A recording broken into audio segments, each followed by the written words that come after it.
السلام عليكم ورحمة الله وبركاته. إذا بعد مباريات اليوم من الدوري النوكي المصرفي إليكم أبرز النتائج.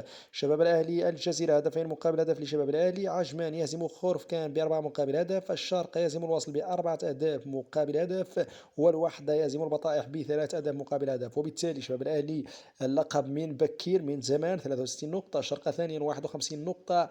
الوحدة 48 نقطة. الوصل 46 نقطة.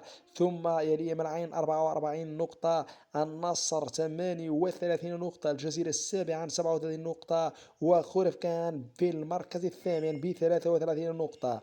تاسعا اتحاد كلباء 32 نقطة. عجمان 31 نقطة. البطائح 27 نقطة.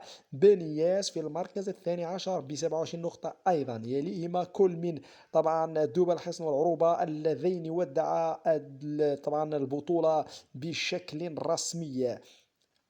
هداف الدوري الإماراتي اللاعب العين لاباكوجو ب20 هدف.